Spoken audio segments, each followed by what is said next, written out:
예수 그리스도 이름으로 하나님 말씀 함께 나누시 갖도록 하겠습니다. 오늘은 고린도전서 4경 세 번째 시간이 되겠습니다. 본문에 있는 표현을 차용해서 제목이 능력과 지혜의 십자가도 이렇게 이제 붙여졌고요. 먼저 오늘 본문 말씀 우리 다 같이 또 교독하도록 하겠습니다. 제가 한 절, 성도님들 한 절 교독하도록 하겠습니다. 제가 먼저 읽겠습니다. 십자가의 도가 멸망하는 자들에게는 미련한 것이요 구원을 얻는 우리에게는 하나님의 능력이라.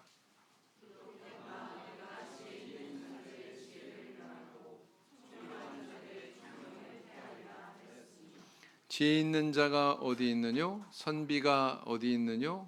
이 세대의 변사가 어디 있느뇨? 하나님께서 이 세상의 지혜를 미련케 하신 것이 아니뇨?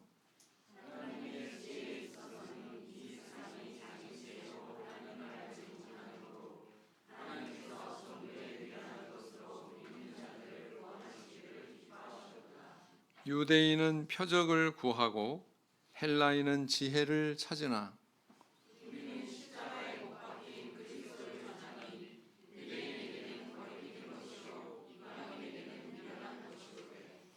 오직 부르심을 입은 자들에게는 유대인이나 헬라인이나 그리스도는 하나님의 능력이요 하나님의 지혜니라.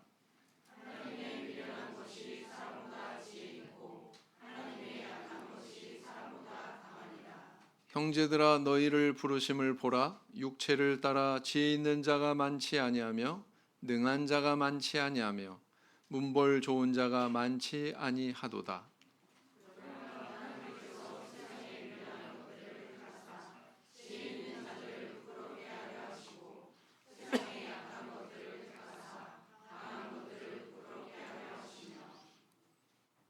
하나님께서 세상에 천한 것들과 멸시받는 것들과 없는 것들을 택하사 있는 것들을 폐하려 하시나니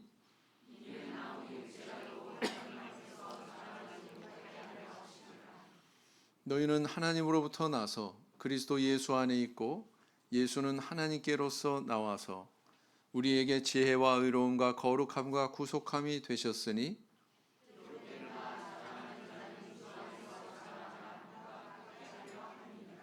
네, 오늘 본문 말씀을 다른 성경 버전으로 쉬운 성경이라고 그랬죠? 쉬운 성경의 역본으로 읽어보도록 하겠습니다. 이번에 우리 성도님들이 먼저 읽으시겠습니다. 시작.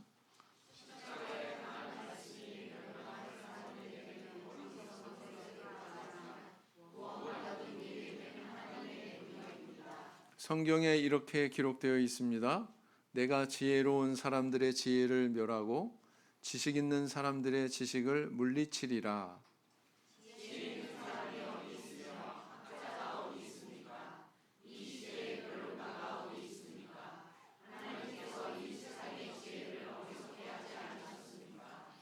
세상이 자기의 지혜를 통해서는 하나님을 알지 못하게 하신 것이 하나님의 지혜입니다. 그래서 하나님께서는 우리가 전하는 어리석어 보이는 말씀 선포로 믿는 사람들을 구원하기를 기뻐하셨습니다.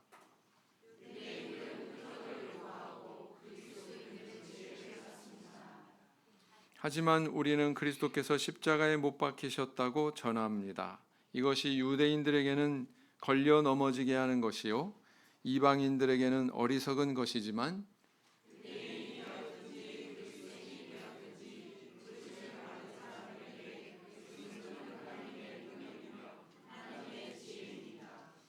하나님의 어리석음이 사람의 지혜보다 더 지혜로우며 하나님의 약함이 사람의 강함보다 더 강합니다.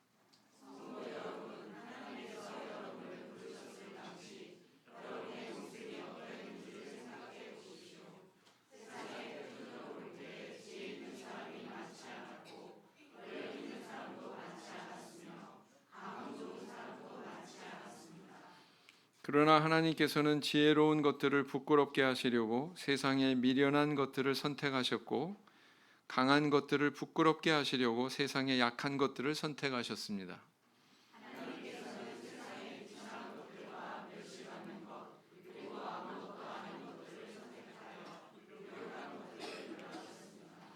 이것은 하나님 앞에서 어느 누구도 자랑하지 못하게 하기 위해서였습니다.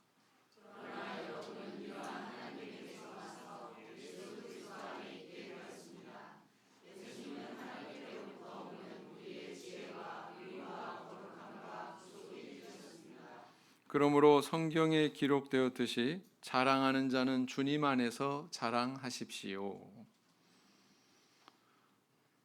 자, 우리는 지난 시간에 어떤 내용을 접했나요? 기억이 나시나요? 자, 그러면 제목은 기억이 나시나요? 제목이 뭐였어요? 필기한 거 이렇게 한번 쓱 보셔야죠. 그죠?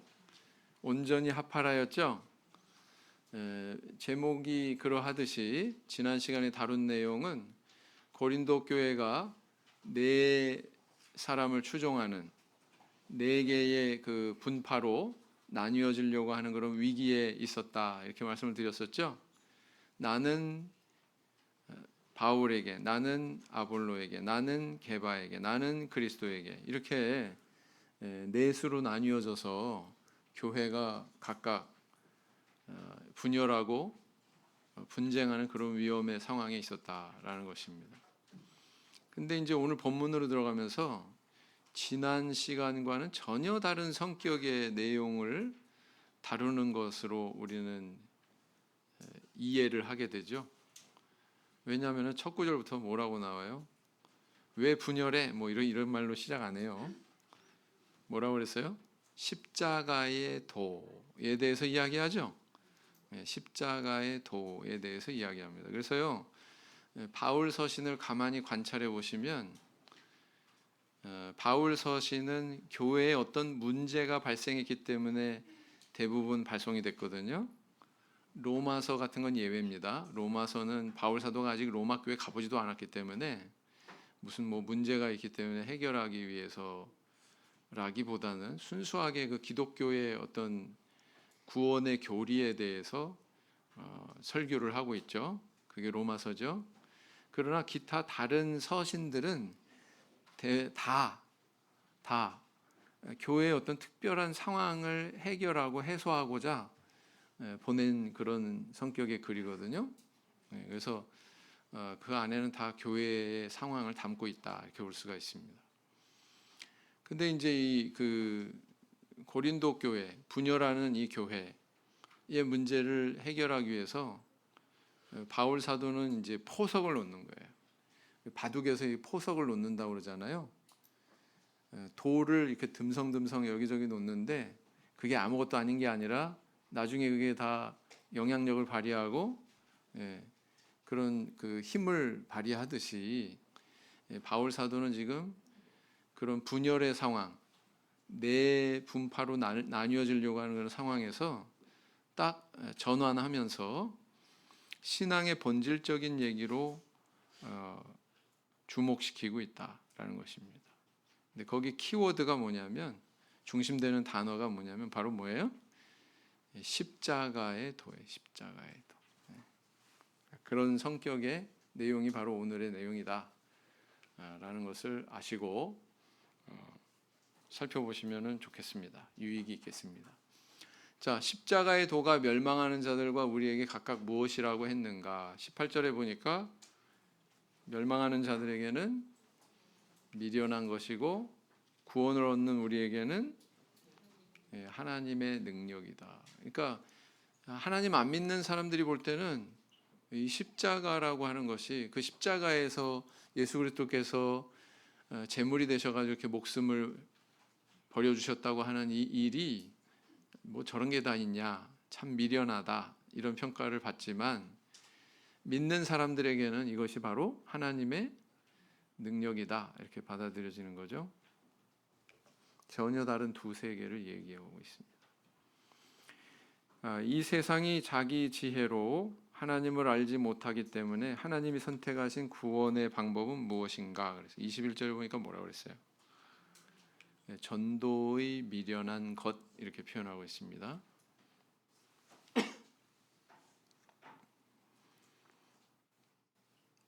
세 번째, 유대인과 헬라인과 기독교인이 각각 진리를 위해 추구하는 것은 무엇인가 그랬습니다. 22절, 23절 내용을 참고하시면은 그 민족마다 사람들마다 추구하는 게 좀 달랐구나라는 것을 알 수가 있죠. 유대인들은 뭘 추구해요? 표적을 구했다. 이 표적이 있으면 이거 하나님으로부터 온 선지자고, 표적이 없으면 아니고, 그죠? 유대인들의 관심은 표적을 주목하는 데 있었다. 헬라인은 뭐냐면은 지혜를 구했다라는 것입니다. 지혜를 구했다. 근데 기독교인은 어떻다고요? 십자가에 못 박힌 그리스도를 전한다. 이렇게 이야기하고 있습니다. 이렇게 쭉 나열하면서 비교를 하고 있는 거죠.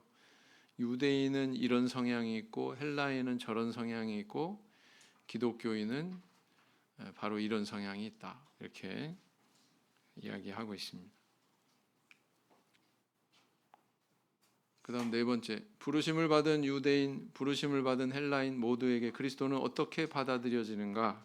24절, 25절 보니까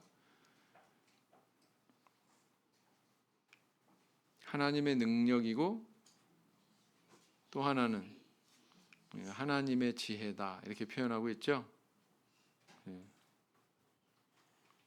그 다음 다섯 번째, 자, 하나님이 세상 기준으로 볼 때 미련하고 약한 것들, 천한 것들, 멸시받는 것들, 없는 것들을 택하시는 목적은 무엇인가? 26절에서 29절 보니까 목적을 어떻게 나열하고 있어요? 지혜 있는 자들을 부끄럽게 하시려고. 그것만 있어요? 또 강한 것들을 부끄럽게 하시려고. 또 세 번째는 뭐예요? 있는 것들을 패하게 하시려고 그랬습니다. 자, 이렇게 이야기하고 있죠. 이때 당시에 어떤 시대상을 여러분들은 좀 이해를 하셔야 됩니다. 여러분, 고린도라고 하는 도시는 아테네, 성경에 아덴이라고 기록이 되어 있는 그 도시에서 가깝다고 그랬습니다. 아주 가깝죠. 지척이에요. 차로 불과 얼마 안 걸립니다. 차 타고 가면 몇십 분이면 도착합니다. 당연히 철학의 도시 아테네의 영향을 받아서 고린도라고 하는 도시도 그런 철학을 추구하고 또 우상 숭배에 만연되어 있고 그런 면이 없지 않았다라는 거예요. 그래서 그리스 로마 신화에 나오는 여러 가지 신들이 그 시대 사람들한테 굉장히 그 관심을 끌고 그 사람들이 그렇게 높이고 추앙하고 했던 우상들이었다라는 것입니다. 이거 아시죠? 제우스 신. 번개를 막 그냥 던져. 그냥. 그래서 하늘과 날씨를 지배한다고 하는 그런 우상이죠. 제우스. 그럼 또 뭐가 있어요? 신들의 전령 역할을 하는 그런 또 신이 있죠. 헤르메스. 제우스, 헤르메스 사도행전에 나왔었어요? 안 나왔었어요? 조금 있다가 또 나와요.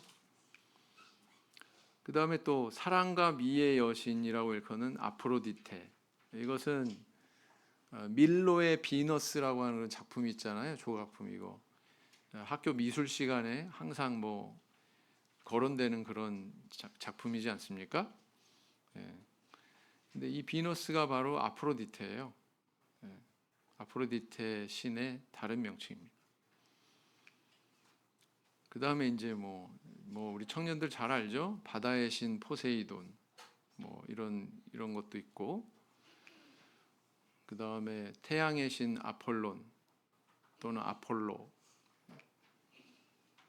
그 다음에 달과 사냥의 여신 아르테미스, 이런 우상들이 이 시대 사람들이 굉장히 회자되면서 관심을 끄는 그런 신들이었다라는 것입니다. 어때요? 전부 다 여태까지 나열한 신들을 보면 강하고 아름답고 능력 있고 전부 그렇죠?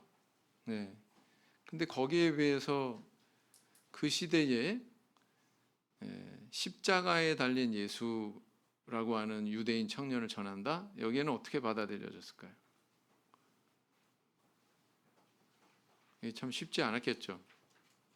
첫째는 뭐냐면 신은 신이고 사람은 사람이지 어떻게 신이 인간의 몸을 입고 왔다고 말하지?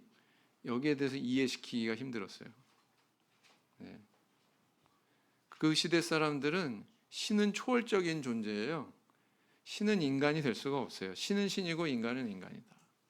그렇게 생각했거든요. 네.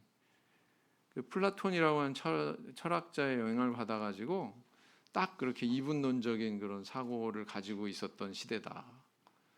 근데 그런 사람들한테, 그 시대 사람들한테 저 초월적인 세계에 있던 분이 인간의 몸을 입고 오신 분이 바로 예수님이야. 예수라고 하는 유대인 청년이야. 이렇게 이야기하기가, 설득하기가 엄청나게 어려웠다. 그 다음에 또 그렇게 이제 인간의 몸을 입고 신이 왔는데 그 신이 한 것은 뭐 번개를 던지고, 예? 뭐 바닷물을 뭐 이렇게 그 흉용하게 만들고 능력 있고 뭐 아름답고 그런 신이 아니에요. 그때 당시에 십자가라고 하는 것은 우리가 지금 알고 있는 십자가가 아닙니다. 그때 시대의 십자가는 오늘날과 같은 이미지를 가지고 있지 않았습니다. 오늘날 십자가 그러면 뭐부터 떠올라요? 당연히 교회, 그죠? 안 믿는 사람한테 십자가 그러면 뭐가 생각나요? 적십자사 뭐 그런다고요. 십자가 그러면 뭐 사랑, 희생 그렇다고요. 근데 저 시대에는 그렇지 않았다고요. 십자가 그러면 한마디로 속되게 표현하면 재수 없다. 너 왜 십자가라고 하는 단어를 입에 담냐? 생각하기도 싫은데. 저 현장을 목격한 사람은요, 평생 그 끔찍함을 잊을 수 없을 만큼 깊이 새겨지는, 죄인을 잡아 죽이는 그런 형틀이 바로 십자가였잖아요. 네. 그런데 신이라고 주장하는 그 존재가 그런 끔찍한 형틀에 달려가지고 죽었다? 네. 이게 이제 그 받아들여지기 힘들었다는 거예요. 그 다음에 또 이것이 전 인류를 위한 제물이 된 거다? 네. 이것도 설득하기 힘든 거죠. 이해가 되시죠? 그러니까 그런 사고와 그런 정신적인 문화를 가지고 있던 그 시대 사람들한테 예수 그리스도를 소개한다는 것 자체가 굉장히 무모한 것이었고 잘 수긍이 되지 않았다는 거예요. 아유, 저 미련한 저런 바보 같은, 이렇게 받아들여졌다는 것입니다. 그런 시대의 사고를 읽어낼 수 있는, 말하자면 화장실 낙서 같은 그림이 있죠. 화장실 낙서 같은 그림. 언젠가 제가 마가복음 성경 개론할 때도 보여드렸는데, 이게 이제 로마에서 이제 발굴이 된 그런 그림인데요. 저기에 이제 낙서같이 이렇게 글자를 써놓은 게 뭐냐면은 알렉사메노스는 신을 경배한다 이렇게 써 있어요. 알렉사메노스가 누군지는 모르지만 저 사람은 누구를 경배했냐면, 자 저기 십자가에 달려 있는 머리는 뭐로 생겼어요? 뭐같이 생겼어요? 나귀, 그죠? 나귀같이 생겼죠? 말같이 생겼어요? 네. 뭐 당나귀. 몸은 사람이지만 머리는 저렇게 나귀로 표현한 거는 뭐예요? 조롱하는 의미예요. 바보란 뜻이에요. 네. 십자가에 달린 바보, 이 심상을 저렇게 표현한 거고요. 그 밑에서 뭐 한 사람을 또 이렇게 그려서 표현을 해놨죠. 저게 알렉사메노스인지 누군지는 모르겠으나 아무튼 그 알렉사메노스라고 하는 자기 친구가 기독교인이 됐다라고 하는 거 아마 이렇게 표현한 것 같아요. 네. 그래서 이 낙서를 보면 이 기독교 신앙이라고 하는 게 그 시대 사람들한테, 불신자들한테 어떻게 인식이 됐는지를 단적으로 보여준다 이렇게 볼 수가 있습니다. 그래서 그런 시대상을 알고 오늘 본문을 읽으면 바울 사도가 왜 이렇게 표현했는지를 알 수가 있어요. 네. 왜 미련하다, 왜 이렇게 표현하고 있는지를 알 수가 있는 겁니다. 자, 이제 조금 깊은 내용을 한번 살펴보자고요. 바울 사도가 말하는 십자가의 도는 무엇을 가리키는지 이야기해 보자. 십자가의 도, 굉장히 포괄적인 그런 개념이죠. 십자가의 도. 우리 성도님들은 십자가의 도 그럼 뭘 생각하세요? 전부 다 포괄적으로 이야기해 보자면 여기서 도라고 하는 단어는 로고스, 다시 말하면 말씀으로 번역이 되기도 했죠. 요한복음에서 십자가의 도 할 때 이 도는 로고스 이렇게 기록이 되어 있습니다. 자, 이 십자가의 도란 하나님께서 십자가를 통해서 나타내신 뜻인데 그 나타내신 뜻이란 바로 뭐냐면은 이 땅에 하나님 자신이 육신으로 오셨고 또 십자가 위에서 피 흘려서 제물로 죽으셨고 그리고 또 죽으실 뿐 아니라 죽음에서 부활하셨고 부활하셨을 뿐만 아니라 승천하셨고 승천하신 결과 주어진 게 뭐예요? 그 공로를 믿고 세례받은 자 하나님께서 이렇게 아들로 삼아주시고 영원한 천국의 약속을 주시는 이 모든 일련의 과정, 이걸 바로 뭐라고 표현할 수 있어요? 십자가의 도, 이렇게 표현할 수 있죠. 이게 포괄적인 개념의 십자가의 도다 이렇게 볼 수가 있습니다.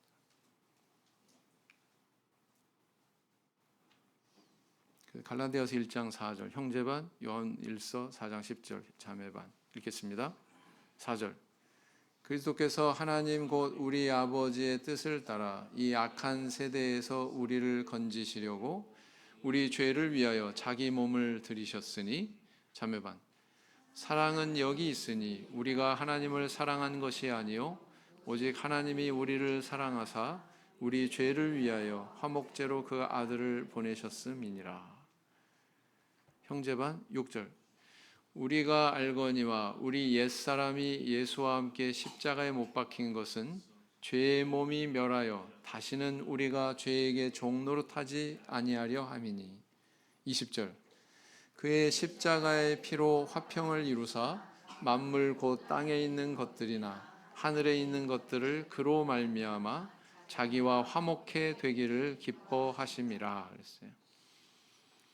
로마서 1장 4절 형제반 시작 성결의 영으로는 죽은 가운데서 부활하여 능력으로 하나님의 아들로 인정되셨으니 곧 우리 주 예수 그리스도시니라. 자매반 3절 우리 주 예수 그리스도의 아버지 하나님이 그 많으신 긍휼대로 예수 그리스도의 죽은 자 가운데서 부활하심으로 말미암아 우리를 거듭나게 하사 산 소망이 있게 하시며 그랬어요.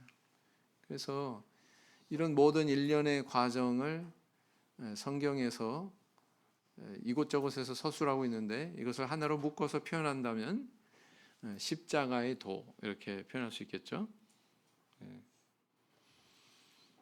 그 다음 두 번째 하나님이 세상적 기준으로 미련해 보이는 전도의 방법으로 사람을 구원하시게 된 이유에 대해서 이야기해 보자 그랬습니다.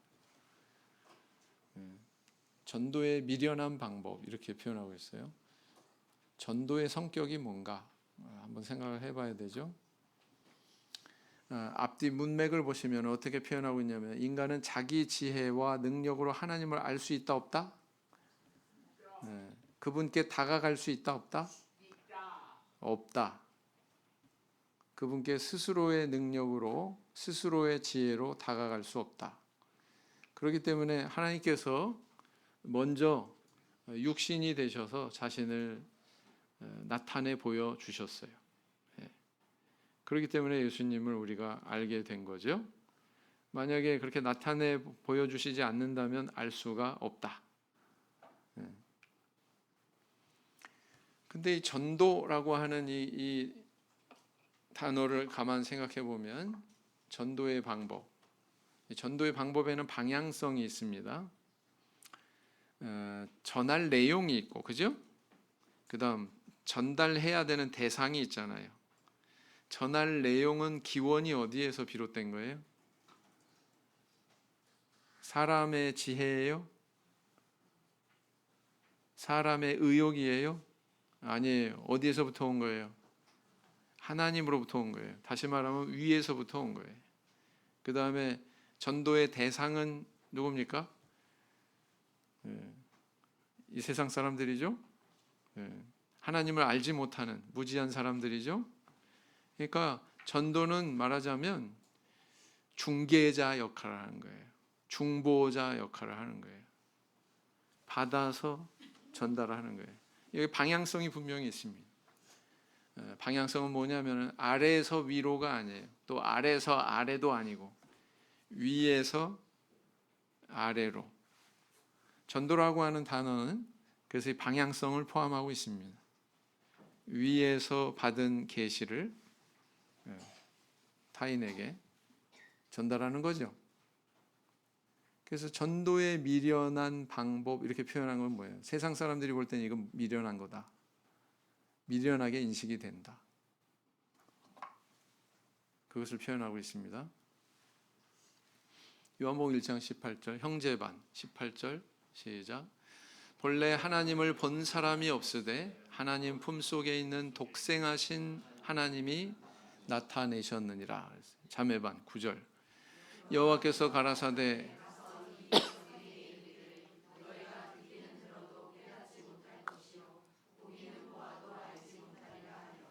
네.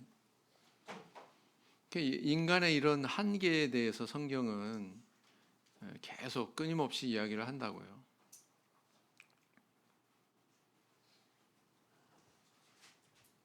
그다음 세 번째, 불신자들이 세상적 기준으로 십자가의 도를 미련하다고 생각할 수 있는 근거들에 대해서 이야기해 보자 그랬습니다. 어떤 근거가 있어요? 아까 제가 다 얘기한 거예요. 신이 인간의 몸을 입고 이 땅에 내려왔다. 이거 받아들이기 힘들었다. 또 그렇게 내려온 신이 인간을 구원하는 방법이 뭔가 번개를 던지고 막 권세를 막 휘두르고 그런 것이 아니라, 왜냐하면 세상 사람들은, 세상의 권력자들은 다 그렇게 하거든요. 전쟁을 일으켜가지고 막 제압하고, 그죠? 쓸어버리고 막.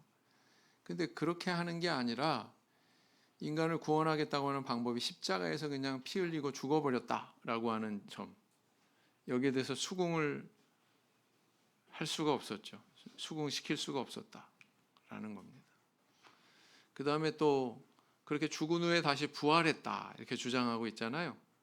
여기에 대해서도 믿게 하기가 엄청 힘들었다라는 겁니다. 그래서 참 오늘날에만 전도하기 힘든 게 아니에요. 아유, 목사님 전도하기 힘듭니다. 세례 전하면은 뭐 형식주의라고 그러고요. 뭐 성령 받아야 된다고 그러면 뭐 신비주의라고 또 그렇게 매도하고요. 안식일 지켜야 한다고 그러면은 구약의 율법으로 돌아간다고, 율법주의자라고 또 이렇게 비난한다고 그러고, 꼬리표가 다 하나씩 붙어 있잖아요. 근데 오늘에만 그렇게 힘든 게 아니에요. 사실은 사도시대 때도 더 어려웠습니다. 더 어려웠어요. 그걸 알아야 됩니다. 다 같이 읽겠습니다. 시작. 여호와의 말씀에 내 생각은 너희 생각과 다르며 내 길은 너희 길과 달라서 하늘이 땅보다 높음같이 내 길은 너희 길보다 높으며 내 생각은 너희 생각보다 높으니라. 하나님께서 이렇게 말씀하셨단 말이에요. 하나님의 그 깊으신 생각은 읽지도 못하면서 사람들이 그냥 멋대로 자기 기준으로 판단하는 거죠. 탈무드에 보면 어떤 얘기가 있냐면은 한 랍비가 이제 회의를 소집했어요.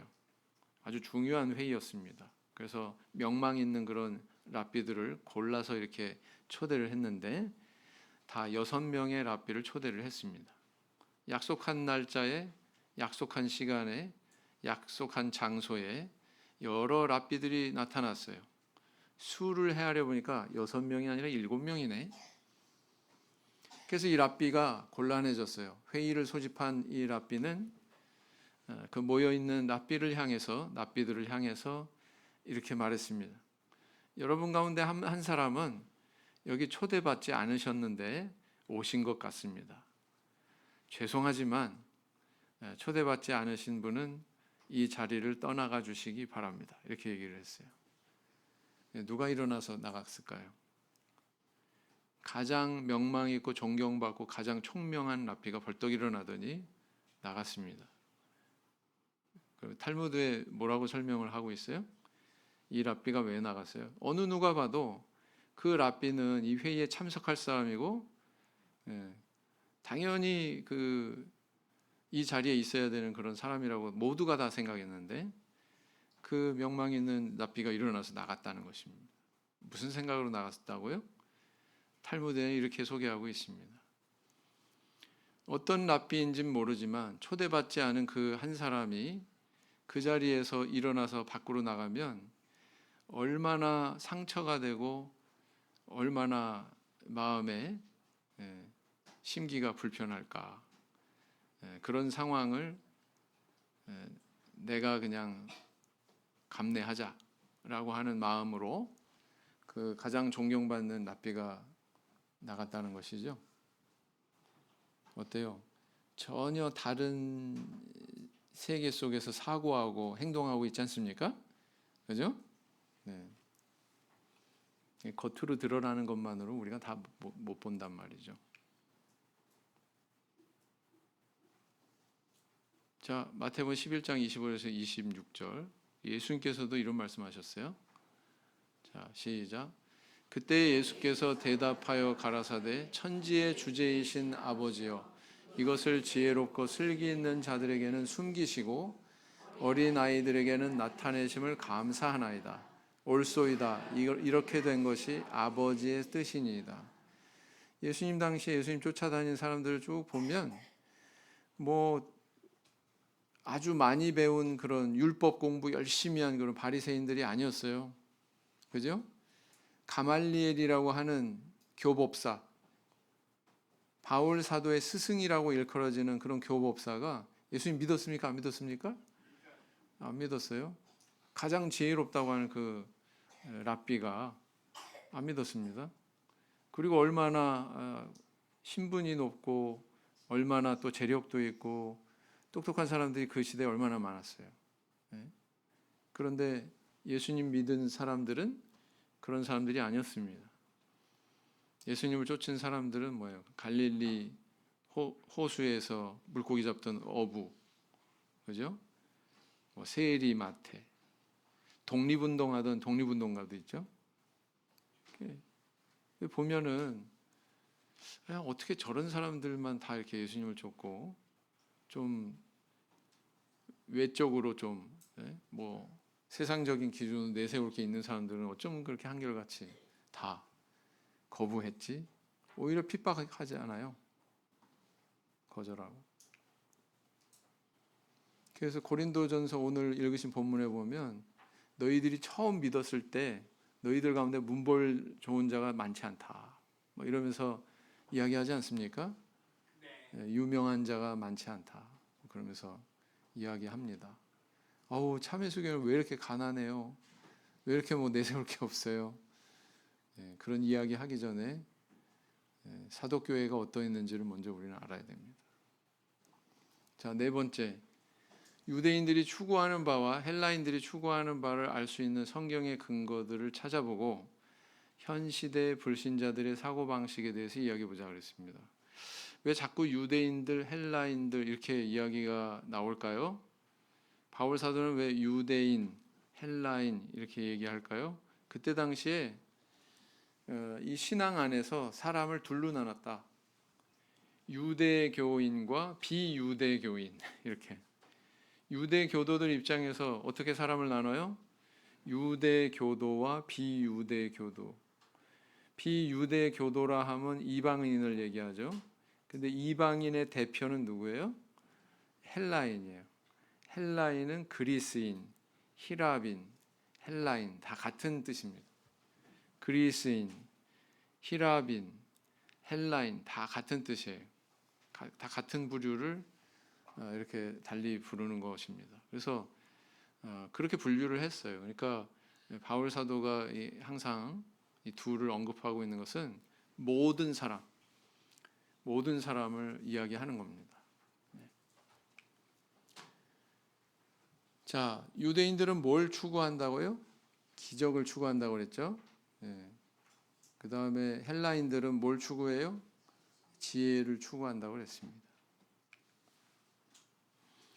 그래서 오늘날 우리가 살고 있는 이 시대의 사람들도 가만히 보면 여기 두 부류로 이렇게 갈라지는 것 같아요. 두 가지 방향으로 갈라지는 것 같아요. 신앙에 대해서 이렇게 소개하고 전도하고 그러면은 사람들의 그 관심의 방향이 어떤 그런 하나님 믿어가지고 신기하게 나타나는 그런 기적이 있나? 나한테 임하는 어떤 특별한 그런 기적 같은 그런 결과들이 있나? 뭐 이런 쪽, 그죠? 신유의 은사, 뭐 이런 그런 걸 관심 두는 방향이 있고, 그다음 다른 하나는 뭐냐면은 지혜와 지식에 대해서 추구하는 경향이 있습니다. 지혜와 지식에 대해서. 근데 뭐라고 말하고 있어요? 고린도전서 오늘 본문에서는 뭐라고 말하고 있어요? 세상 지혜와 하나님의 지혜를 대비시키면서 얘기하고 있죠. 유대인들이 어떻게 뭘 추구했나를 증거하는 구절이 성경에 있습니다. 마태복음 12장에 보시면 38절 형제반 시작. 그때 서기관들과 바리새인 중 몇 사람이 말하되 선생님이여 우리에게 표적 보여주시기를 원하나이다. 예수께서 대답하여 가라사대 악하고 음란한 세대가 표적을 구하나 선지자 요나의 표적밖에는 보일 표적이 없느니라. 여태까지 예수님이 보인 표적이 얼마나 많은데 그 표적 보고도 믿었습니까? 안 믿었습니까? 안 믿었죠? 가령 안식일에 꼬부라져서 펴지 못하는 여인을 예수님께서 고치셨어요. 그럼 그 기적을 보고 이 사람들은 고민하면서 야, 하나님께서 보내신 선지자가 맞네 이렇게 생각했습니까? 아니요. 자기들 잣대로 우리가 정한 안식일 규율을 범하네. 저 사람 율법 범하는 사람이네. 거짓 선지자네. 귀신의 왕 바알세불을 힘입었네. 이렇게 됐잖아요. 믿었습니까? 안 믿었습니까? 표적을 본다고 그래서 믿을 것 같죠? 안 믿습니다. 아프리카 같은 데서 사역하시던 우리 목자님, 강흥 목자님이 죽었다가 살아나는 어린아이, 뭐 부지기수래요. 막 모여가지고 막 기도했는데 애가 막 금방 급사했어요. 근데 막 기도하니까 막 살아났어요. 그럼 하나님 잘 믿을 것 같죠? 그 이후로 그건 별도더라라는 겁니다. 그건 별개더라라는 거예요. 요한복음 6장 14절 자매반 시작. 그 사람들이 예수의 행하신 이 표적을 보고 말하되 이는 참으로 세상에 오실 그 선지자라 하더라. 행하신 것을 보고서 이렇게 깨닫는 사람도 있었잖아요. 이들이야말로 하나님의 지혜에 눈뜬 사람들, 하나님의 능력에 눈뜬 사람들이죠. 우리 성도님들이죠. 동의를 안 하시네. 사도행전 14장에 보면 이때 이방인들이 어떤 사람들이었는지를 보여주는 그런 사례가 있습니다. 다 같이 읽어보겠습니다. 시작.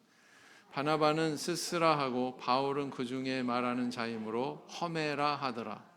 성박 스스 신당의 제사장이 소와 화관들을 가지고 대문 앞에 와서 무리와 함께 제사하고자 하니 누구한테 제사하려고 한 거예요? 바울과 바나바한테. 왜요? 안진뱅이를 일으켰거든요. 그 기적을 목격하더니 와, 신이 우리한테 내려왔다 그러면서 바울과 바나바를 제사를 지내려고 했다라는 겁니다.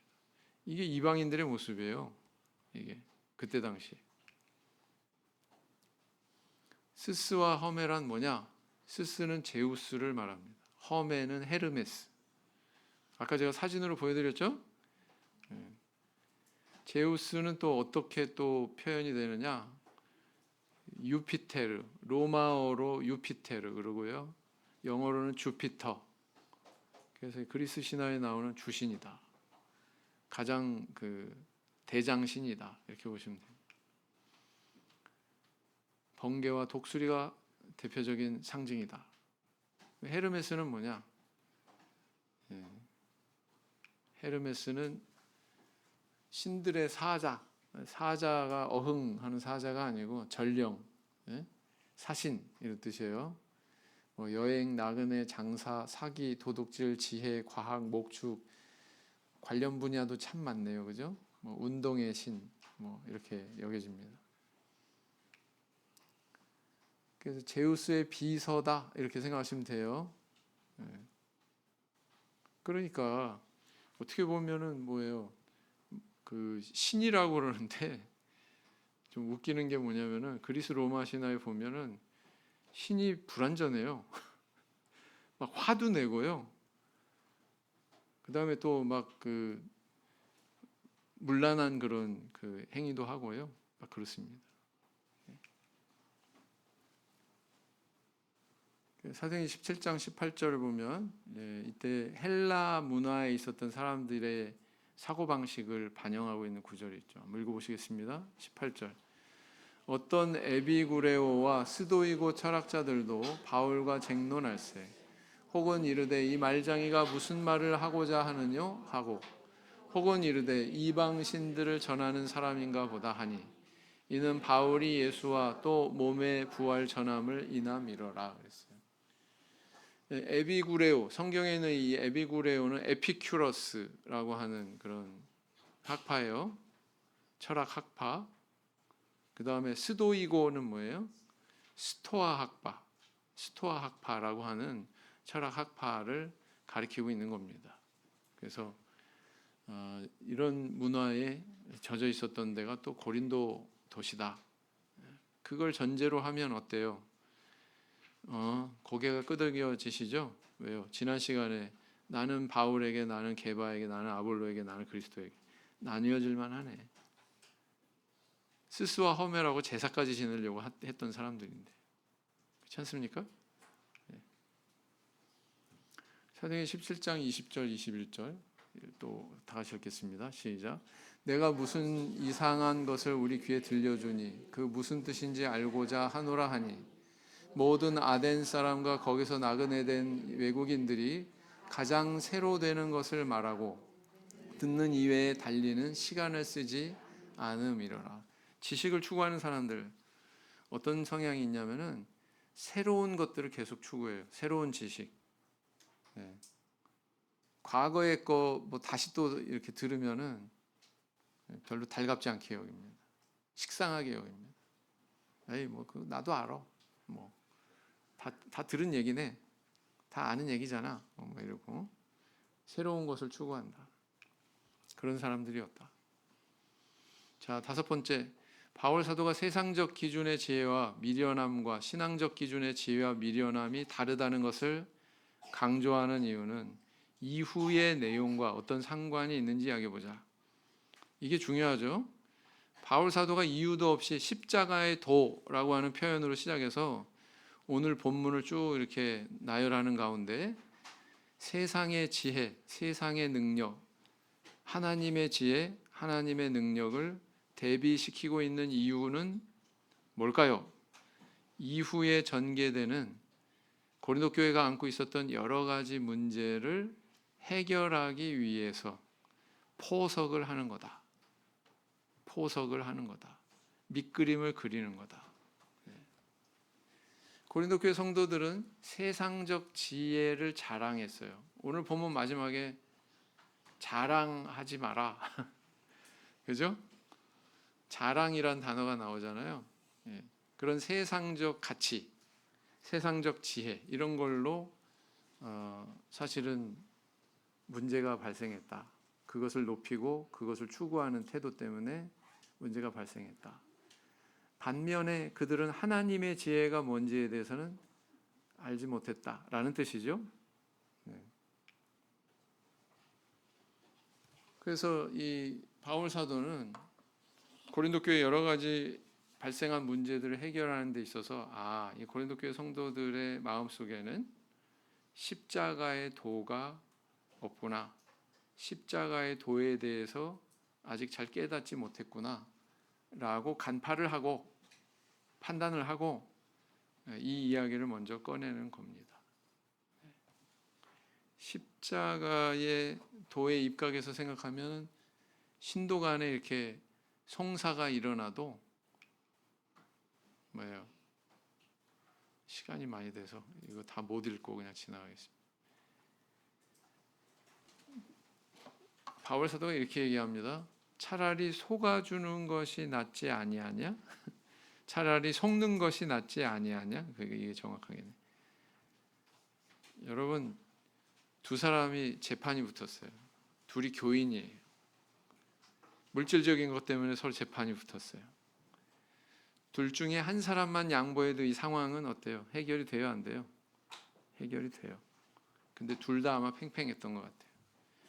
바울 사도가 말하기를 차라리 속는 것이 낫지 아니하냐? 차라리 예수님의 십자가의 도를 깨닫고 예수님처럼 피 흘려주고 손해보고 희생하는 것처럼 그 정신으로 속아주면 안 되냐? 이렇게 얘기하고 있는 겁니다. 그렇죠? 그 이야기를 하기 전에 바울 사도가 오늘 이 말씀에서 포석을 하는 거예요. 포석.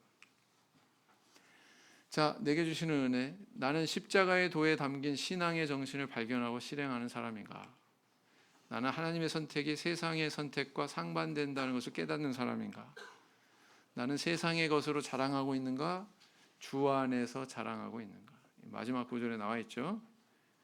세상의 것으로 자랑하지 말고 주 안에서 자랑하라. 이것이 바로 오늘의 메시지다라는 것입니다. 오늘 여기까지 살펴봤습니다. 묵상기도 하시겠습니다. 아멘.